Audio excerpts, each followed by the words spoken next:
tertentu melakukan kegiatan lain, ya itu saya tidak bisa komen karena itu kan hak pribadi. Karena kalau Elkan Bagot yang bagus itu kita butuh di belakang.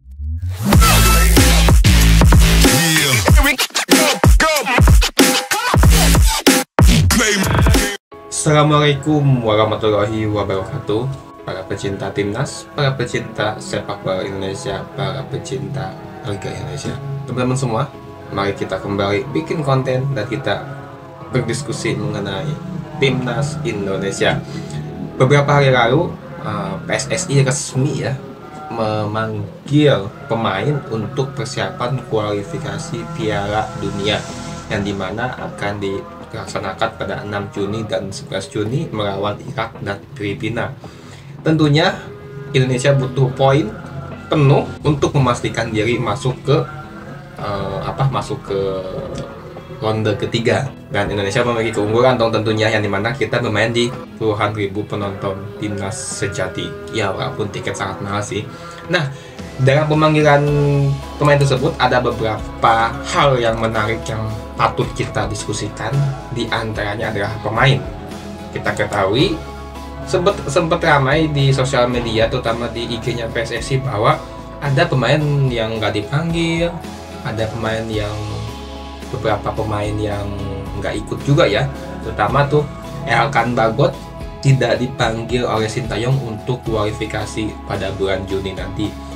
Ada juga tidak ada nama Martin Paes, tidak ada nama yang 2 hari yang baru itu, padahal Martin Paes itu sudah resmi menjadi WNI. Kenapa bisa demikian? Nah, tentunya kembali lagi bahwa Pak Sumarji sebagai ketua BTN ya, dia memastikan bahwa semua pemanggilan pemain adalah hak dari Sintayong. Hak itu artinya Sintayong mempunyai kuasa penuh terhadap pemanggilan pemain. Jadi kalau kita lihat teman-teman semua, Garuda Calling, nah, itu ada 22 pemain, walaupun emang Sintayong biasanya itu memanggil sampai 26 pemain.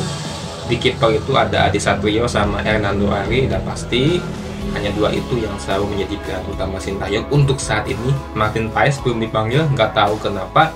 Mungkin ada beberapa hal-hal yang belum terpenuhi sehingga belum bisa ikut debut bersama Sintayong ataupun timnas Indonesia. Di back itu ada Jordi Amat, Justin Hubner, Rizky Ridho, Muhammad Ferrari, dan Jay Ijes. Ini sudah pasti. Kemungkinan kalau Sintayong memakai 3 back akan memakai Jordi Amat, Justin, sama Jay Ijes, atau Justin dia bermain di tengah, Rizky Ridho kembali bermain sebagai back. Tidak ada nama Elkan Bagot.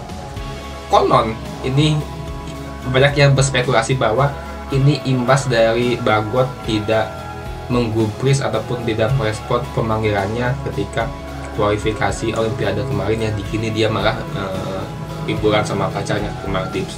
Tapi kan kita nggak tahu, hanya spekulasi aja. Di pemain sayap itu ada Arhan Pratama, Shane Patinama, Sandi, Yance, Asnawi, Nathan, dan Yakob. Yakob kembali dipanggil Yance. Oh, Yakob kan selalu dipanggil, dia menjadi pilihan utama Sintayong juga. Di sini ada nama menarik adalah yaitu Yance sih ya. Patinama kembali dipanggil karena Patinama kemarin juga tidak dipanggil ketika melawan Vietnam ya. Termasuk Jordi Amat tidak main juga ketika melawan Vietnam di kualifikasi Piala Dunia kemarin karena dia sedang mengalami masa cedera. Terus di gelandang ada Tom Haye, Ricky Kambuaya, Ivan Jenner, dan Marcelino Ferdinand. Tidak ada perubahan ini di kemarin juga di kualifikasi melawan Vietnam. Pemain gelandang ini ikut, cuma hanya saja Markok ya, Rahmat Rianto, Markok itu tidak kembali dipanggil, mungkin karena udah penuhan kali ya pemain di gelandang tengah. Artinya emang saat ini Sintayong memiliki banyak pilihan untuk skuadnya, sampai Markov pun juga tidak dipanggil kali ini. Untuk posisi depan teman-teman semua, Dimas Derajat, Ragnar Oratmangun, Egy Maulana Fikri, dan Rafael Strike. Nah, ini sih udah tidak ada perubahan, sama aja ya. Kemarin juga Ragnar Oratmangun itu dipanggil ketika bermain melawan Vietnam di leg kedua di Hanoi kemarin. Jadi sejauh ini ada 22 pemain yang telah dipanggil oleh Sintayong. Mungkin teman-teman semua punya pandangan tersendiri mengenai kenapa ya alasan yang nggak dipanggil pemain seperti Elkan. Persib aja tuh Markov, Rahmat Rianto sama Edo nggak dipanggil. Jadi sejauh ini Persib tidak ada pemain Persib yang dipanggil timnas oleh Sintayong. Ini sih menduga-duga teman-teman semua. Kita lihat ya, ada pernyataan dari Pak Erick Thohir mengenai ini. Kita bisa simak teman-teman semua. Bentar. Elkan memang tidak dilepas sama klubnya. Ya, tetapi apakah terakhir waktu kita playoff dia memutuskan untuk tentu melakukan kegiatan lain, ya itu saya tidak bisa komen karena itu hak pribadi. Ini sih dari ketika Pak Erick Thohir diwawancara oleh eksklusif di Kompas TV oleh Rossi, bahwa sedikit bahwa Elkan ketika emang di Piala Asia U23 emang dia tidak dilepas oleh klubnya, lagi-lagi bahwa ya itu kan alasan dengan bukan kalender FIFA. Nah, ketika klubnya udah nggak ada agenda lagi, terus PSSI kembali memanggil Elkan untuk kualifikasi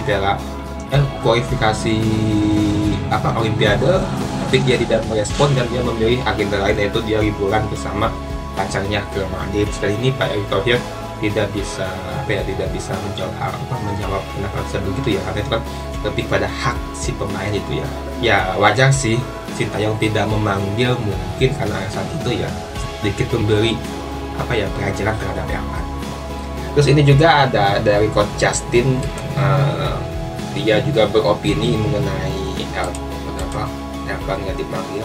Nggak ngerti kenapa, apa yang terjadi, apakah ini ada kaitannya dengan Elkan menolak hadir pada saat dipanggil terakhir lawan U23 di U23 lawan Gini, atau mungkin dia nggak dilepas, atau mungkin karena dia sudah menempuh liburan, bisa juga terus mendadak nggak bisa dibatalin, akhirnya dia liburan, bisa juga itu terjadi. Nah, mungkin Sintayong agak tersinggung, jadi sementara nggak dilibatkan, tapi semoga kedepannya pemain kayak gitu diberi sanksi, itu biasa, itu sangat biasa. Pelatih di seluruh dunia pasti ada yang banyak menghadapi kasus-kasus kayak begini, diberi sanksi 1-2 pertandingan, nextnya dipanggil lagi.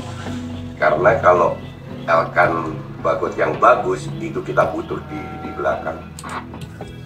Coach Justin itu dia beropini bahwa mungkin Elkan diberikan sanksi oleh Sintayong, mungkin karena Sintayong merasa ketika melawan Gini itu dia tidak merespon karena lebih memilih hiburan, bisa jadi ya, kan beropini. Tapi bagi saya mungkin kedepannya juga Elkan itu pemain yang sangat dibutuhkan. Dia memiliki pengalaman bagus di Liga luar, dia memiliki juga postur yang sangat baik dan sangat dibutuhkan oleh timnas Indonesia.